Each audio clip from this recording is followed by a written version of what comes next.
समय धन है, विचार धन है, अनुभूति धन है, केवल पैसा धन नहीं है। शुरू में तो ऐसा कहा गया गोधन, गज धन, बाज धन। गौ को धन बताया गया, अश्वों को धन बताया गया, परिवार को धन बताया। परिवार बहुत बड़ी वेल्थ है, परिवार बहुत बड़ा धन है। कई बार तो कुछ लोग बहुत धन इकट्ठा कर लेते हैं, उनसे अपने स्वजन बंधु बांधव वो छूट जाते हैं। उनका इतना फोकस पैसा कमाने में कि धन तो उनके पास बहुत आ गया, पर उनके परिजन खो गए, खुर्द बुर्द हो गए, परिजन कहीं चले गए। पत्नी कहाँ है, पति कहाँ है, पुत्र कहाँ है, संतति कहाँ है, अपने कहाँ है, मित्र ही खो गए उनके। हाँ, उनके हिस्से में अट्टालिकाएं तो जरूर आ गई होंगी, उनके हिस्से में बड़ा बैलेंस आ जाता है, बहुत धन आ गया है, क्योंकि जो फोकस किया वो उनके हाथ लग गया। काफी पुरानी बात है, एक वृद्ध अपने मन की बात मुझसे करना चाहते थे। अब हम सन्यासी हैं, साधु हैं, गृहस्थों में भी साधु होने के बाद कोई ऐसा तो है नहीं कि हर पल हिमालय रहना रहा। मैं बहुत घूमता रहा, तो बहुत ही सभ्य शिष्ट संस्कारवान परिवार, और उसमें जब 2-4 बार गए तो उस परिवार में प्रीति हो गई। एक बहुत ही बड़ा संपन्न परिवार।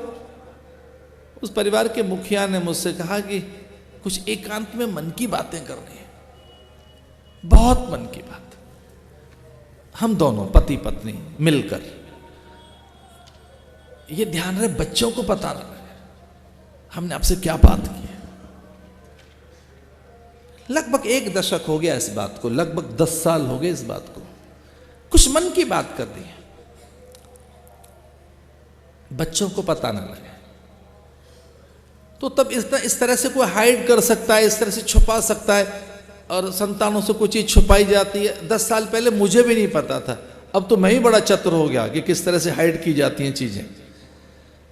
वो पहले मुझे नहीं मालूम था।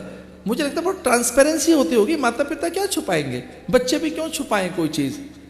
कोई ताला लगाना, छुपा के रखना। अब हमारा कैसा युग आ गया, कोई पासवर्ड बताने को राजी नहीं है अपना।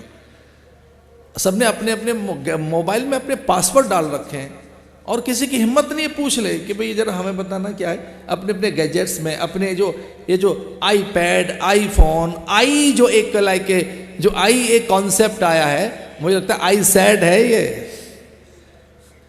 ये तो मुझे ऐसा लगता है। अपने अपने सब, हमें ये पहले पता नहीं था। 10 साल पहले मैं थोड़ा चौंका कि थोड़ी मन की बात करनी है, बच्चों को पता ना लगे, करिए। वो कहने लगे कि हमने पूरा समय, श्रम, साधन, अपनी सारी योग्यता, पूरा जीवन इनको दे दिया, अपने बच्चों को। हमारा पूरा यौवन दे दिया हमने इनको, पूरा जीवन दे दिया इनको हमने। हम जीते रहे, इनके लिए मरते रहे। हमारे पूरा समय इनको दे दिया हमने अपने बच्चों को।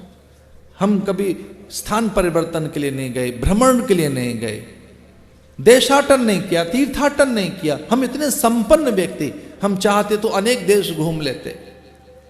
हमने बहुत आनंद नहीं लिया, हमारा जीवन में कोई सुख नहीं लिया। हमने सब कुछ इनके लिए किया, सब कुछ इनको सौंप दिया।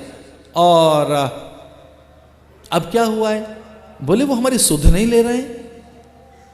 अब उनका हम में कोई ध्यान नहीं है, उनका हमारे प्रति कोई एकाग्रता नहीं है, हमारी संवेदनाओं को वो नहीं सहलाते हैं। हमारी क्या आवश्यकताएं, वृद्धावस्था में किस तरह से हमको कठिनाइयां हैं, उनका कोई हम में ध्यान नहीं है। तो मैंने उनसे कहा कि देखो बात पूरी हो जाए तो मैं इसका उत्तर दूंगा, लेकिन पूरी बात कर लीजिए।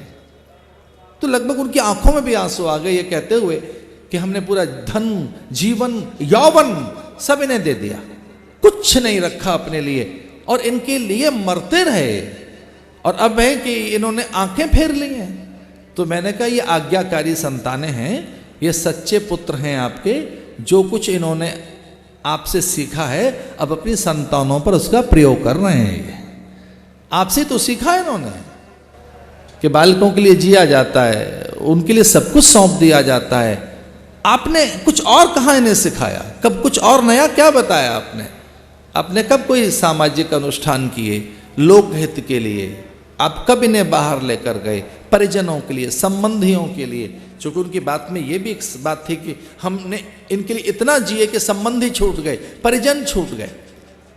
अपने छूट गए हमारे इनके लिए। तो आपने एक फोकस बनाया कि केवल अपने बच्चों को बड़ा बनाना है, लालन पालन ताड़न पूरा ध्यान अब वो लौटा कर आपको दे रहे हैं, वही चीज लौटा कर आपको दे रहे हैं। साधन कितना भोगा जाए पता नहीं है, हमें अपना समय कितना कब और कहां लगाना चाहिए पता नहीं है। तो जो धर्म वस्तु नहीं जानते, ये ध्यान रखना, वो टाइम वेस्ट करते हैं, उनको समय का पालन करना नहीं आता, ये बड़ी समस्या है। और जो साधक है उसको अपने समय का पालन करना आता है कि हमको यौवन में क्या करें, प्रौढ़ता में क्या करना है, वृद्धावस्था है तो क्या करना है। मुझे हृदय से क्षमा कीजिए, बहुत से लोग हैं जो प्लान कर रहे हैं आपका, लाओ आपकी लाइफ प्लान कर देते हैं, आपकी कैपिटल प्लान कर देते हैं कि आपके पास कितना धन है, लाओ हम प्लानिंग कर देते हैं आपके धन का कहाँ कहाँ निवेश करें, आप कहाँ भूमि ले लें और आप किस तरह से बॉन्ड ले लें, किस तरह से कौन से बैंक में रखोगे तो ब्याज आएगी। वो एक प्लान कर रहे हैं, आपका फाइनेंस प्लान कर रहे हैं, आपकी योजना बना रहे हैं। वो बता रहे हैं कि आपकी जो कैपिटल है, इसको आपका जो धन है इसको हम बताएंगे। तो जो आपके अर्थ को बता रहे हैं कैसे कैसे करें, ध्यान रखिए समय को कैसे प्लान करना है कौन बताएगा। आपके अर्थ के लिए तो बता देंगे कंपनियां जो अर्थ पर बहुत जिनकी समझ है, लेकिन समय का सदुपयोग कैसे करना है, कौन सा समय, वृद्धावस्था में क्या करोगे, अशक्यता आएगी, दुर्बलता आएगी, निर्बलता आएगी, पाचक तंत्र शिथिल हो जाएंगे। और ये ध्यान रहे उस समय चिड़चिड़ापन आता है, खीज आती है, झल्लाहट आती है, क्योंकि हम जीत नहीं पाए, हम वो बन नहीं पाए, हम वो हो नहीं पाए। तो अपने में जो अपनी असफलता है जब वो सामने खड़ी होती है तब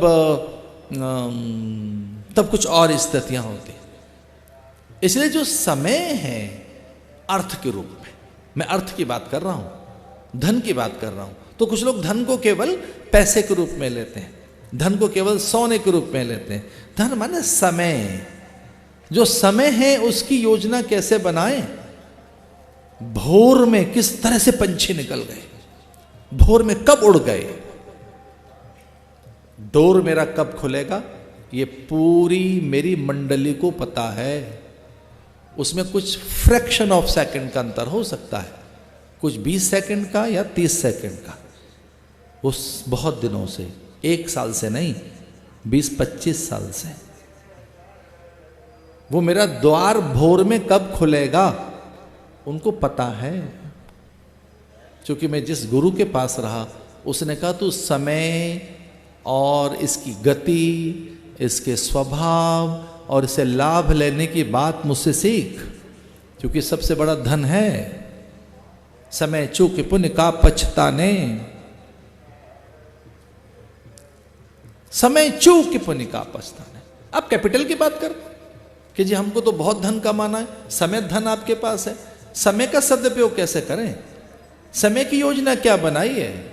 भोर में ध्यान कब हो, जप कब हो, अध्ययन लेखन कब हो, चिंतन कब हो, मनन कब हो। हम तो चिंता में हैं, तो कितना चिंता में रहें, कितनी चिंता करें हम, कितने दिन तक।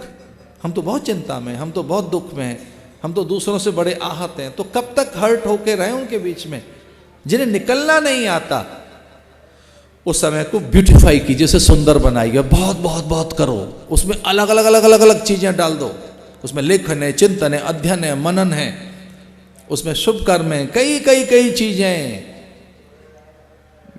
एक बार मैं उत्तरकाशी से ऊपर एक जोगढ़ गांव, कभी कोई 100 वहां जोगी रहते थे, वो ज्यादा रहते होंगे कम रहते होंगे, पहाड़ के लोग हैं जो कहानी सुना देते हैं वही माननी पड़ती है। अब उन्होंने कहा 100 रहते थे, मैं 100 बता रहा हूं आपको। एक जोगढ़ गांव है, उत्तरकाशी से थोड़ा नीचे है ज्ञानजा, ज्ञानसू, छोटे छोटे छोटे गांव हैं, उज्जैली। उन दोनों वहां बहुत साधु रहते थे, बहुत वैसे साधु जो समाधि सीखने गए थे, अध्ययन करने गए थे, वेद पढ़ने गए थे। हिमालय बड़ा आकर्षित कर रहा था कि बहुत पढ़े लिखे लोग, अध्ययनशील लोग, जिन्हें समाधि आती है, जिन्हें बहुत ऊंचाइयां जिन्होंने अर्जित कर ली हैं, वो साधु कहाँ रहते हैं? उत्तरकाशी। मैं भी उस लोभ में चला गया उत्तरकाशी, मुझे वो साधु देखने। किसी ने कहा यहाँ 100 साधु रहते थे इस गांव में, वहां चलते हैं। उस पहाड़ी पर हम पहुंचे तो वहां एक महात्मा था, मैं तो जोगढ़ गांव, मैंने जोगियों के गांव की कल्पना करके गया, पर वहां एक ही टूटा फूटा सा वो एक स्थान था। उसने कहा कभी किसी कालखंड में थे, अब नहीं है, अब एक ही रह गया है। तो मैंने कहा कुछ हमने पूछना था। तो उन्होंने कोई 3 महीने के बाद की डेट हमको दी। तो उन्होंने कहा आप आ गए, स्वागत है, ये जल रखा है, आप जिस समय आए, मेरा मिलने का समय नहीं है, ये जल है। और कुछ सूखे फल भी वहां रखे थे संयोग से। और मैंने जीवन में पहली बार महुआ देखा, सूखा क्या होता है, कि कुछ सूखे फल हैं, ये जल है, और आपने मुझसे बात करनी है। हाँ, 3 महीने के बाद की डेट दी और बोले अच्छा आप मुझसे बात कर लेना, 5 मिनट का समय है आपके लिए, 3 महीने के बाद की डेट है। आज से 20-25 साल पुरानी बात बता रहा हूं आपको मैं। बोले मेरे पास कोई समय नहीं है, ये इंफॉर्मेशन सेंटर नहीं है, ध्यान सीखने आयो, जियो ध्यान में, समाधि सीखने आइए, खुद से पहाड़ खोदो, खुद से अपना रास्ता ढूंढो, अपदीपो भव। मैं ध्यान की कुछ बातें नहीं बताऊंगा, क्योंकि मेरे मुंह से ऐसा ही निकल गया कि थोड़ा ध्यान पे चर्चा करने आया था, थोड़ा समाधि पे चर्चा करने आया था। 3 महीने के बाद आना, मेरे पास कोई समय नहीं। एक और वहां साधु था और उसने कहा सचमुच स्वामी जी, आपका न तो आपकी उपेक्षा कर रहे हैं, न आपका अनादर कर रहे हैं, ये बहुत व्यस्त हैं, ये इनके पास समय है ही नहीं। और जो इन्होंने डेट दी है आपको 3 महीने के बाद, मैं इनका चार्ट दिखा देता हूं। वो अंदर से आए, तब तक तो साधु अंदर जा चुका था वो। तो उन्होंने कहा मैं आपको चार्ट दिखा देता हूं इनका, वो 3 महीने के बाद की डेट जो दी है उसी दिन ये खाली हैं। वो जो समय दिया है, ऐसे 5-6 लोगों को भी समय दिया है, उसमें आपका ही 5 मिनट है, आइए 3 महीने के बाद, क्योंकि मैं भी खाली नहीं हूं। आप कल्पना कर सकते, हम तो बहुत खाली हैं, लेकिन हमने एक बहुत अच्छा शब्द सीख लिया है सबने, हम बड़े बिजी हैं, हम बहुत बिजी हैं। अच्छा, जो बिजी नहीं है वो भी बोल रहे हैं हम बहुत बिजी हैं। हम तो बहुत ही व्यस्त हैं, अस्त व्यस्त हैं, व्यस्त नहीं है हम, अस्तपस्त हैं, व्यस्त नहीं है। व्यस्तता तो कुछ और चीज का नाम है, क्योंकि क्रम नहीं जानते कैसे जिए। समय एक धन है, विचार एक धन है, परिवार एक धन है, मित्र एक धन है, प्रकृति एक धन है, कैपिटल एक नहीं है। अब एक आंखें बंद करके धन के पीछे दौड़ लगाना कि बहुत धन आ जाएगा, बहुत पैसा होगा तो बड़प्पन मिलेगा, ख्याति मिलेगी, संपन्नता और तरीके के अनुकूलताएं लेकर आती है। ये सच है कि आर्थिक अनुकूलताएं बहुत कुछ दे देती हैं, वो भी एक सच है, लेकिन अर्थ सब कुछ नहीं देता। केवल धन में सब कुछ नहीं छुपा है। तो धन का सदुपयोग कैसे करना है, वो समय धन हो, परिवार धन हो, मित्र धन हो, या जीवन धन हो, लाइफ कैपिटल, जो जीवन धन है, जो प्राण धन है, बिना धर्म के धन का या बिना धर्म के अर्थ का उपयोग नहीं कर सकते। धर्म ही आपको दृष्टि देगा कि अर्थ कितना चाहिए, और वो कितना। 3 त्यक्तेन भुंजिथा माग्रध कस्विद्धनम, कितना, गिद्ध जैसी दृष्टि न रखें उस पर, उतना जो त्याग पूर्वक, विचार पूर्वक, ज्ञान पूर्वक, प्रेम पूर्वक भोगा जा सके, उतना धन। कबीर जैसे आदमी थोड़ा घाटे टोटे में रहता होगा तो उसने तो लगभग कुछ एक लमसम कोई बात कही कि इतना धन दे दीजिए मुझे। बड़ा कबीर थोड़ा घाटे और उसमें बहुत ज़्यादा धन नहीं रहा होगा, तो उन्होंने कहा कितना हो कि जामे कुटुंब समाय। एक मैं किसी अपने मित्र सन्यासी से कह रहा था कि इसको किस अर्थों में लें, बोले जिसका जितने साइज का कुटुंब है। मैंने कहा मेरा तो कुछ ज़्यादा बड़ा परिवार है, जगह जगह हमारी शाखाएं, जगह जगह हमारे लोग हैं, तो मैं इसको किस तरह से लूं। बोले उसी साइज में आप ले लीजिए, साईं इतना दीजिए, साईं इतना दीजिए, जामे कुटुंब समाय। कुटुंब, अरे ध्यान दो, कुटुंब के लिए धन मांगा है, खुद के लिए नहीं। कबीर की फिलॉसफी देखिए, कबीर किसके लिए धन मांग रहा है, साईं इतना दीजिए। धन माने केवल पैसा नहीं, वो सारे साधन, मुझे उतने साधन दे देना, जामे कुटुंब समाय, मैं भी भूखा ना रहूं। और उसमें एक नई चीज जोड़ी फैमिली में, साधु न भूखा जाए। बहुत बड़ी फिलॉसफी है। आपके परिवार में एक हिस्सा साधु का भी डालो, सत्पुरुषों का डालिए, एक हिस्सा, उसको अपना फैमिली मेंबर बनाइए। साधु ना भूखा जाए, मेरे घर एक तो मैं भी भूखा ना रहूं और मैं एक सन्यासी साधु संत का और एक यति योगी तपस्वी का भी आदर कर सकूं। साधु न भूखा जाए, इसका अर्थ अतिथि, अभ्यागत, आगंतुक, अनायास कोई मेरे जीवन में आए मैं उसका भी आदर कर सकूं। साईं इतना दीजिए, अब क्या दीजिए? साईं इतना दीजिए, इतना प्रेम दीजिए, इतना ज्ञान दीजिए, इतना आदर दीजिए, इतनी सद्भावना दीजिए, इतनी मुझ में संवेदनाएं दीजिए कि मैं भरा पूरा अनुभव कर सकूं और जो दूसरा आया है उसका भी आदर कर सकूं। बिना धर्म के अर्थ का अनर्थ कर देंगे हम। कहीं ऐसा ना हो कि बहुत भोगने की प्रवृत्ति हम में आ जाए, तो हम भोगें त्याग पूर्वक।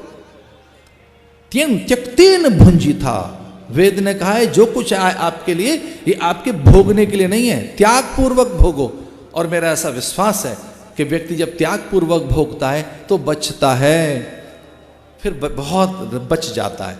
जो लोग इस प्रकार की शिकायत में हैं कि महाराज जब बहुत थोड़ा सा है क्या कर रहे हैं, बचता ही नहीं है तो दान कहाँ से दें, सेवा कैसे करें, दूसरों के काम में कैसे आए, वो बहुत कम है। अरे त्याग पूर्वक भोगोगे, विचार पूर्वक, ज्ञान पूर्वक, तो ज्यादा दिखेगा। तो भोग की सीमा तो खड़ी करो। और मैं ये कहना चाह रहा था कि अगर धर्म जीवन में आ गया तो सीमा खड़ी होगी, एक बॉर्डर लाइन खड़ी करेंगे आप, वर्जना खड़ी करेंगे। और अगर आपने बॉर्डर नहीं लगाया कोई कि कितना चाहिए, कितना जिए, कितना भोगें, तो ध्यान रहे वो अधर्म हो जाएगा।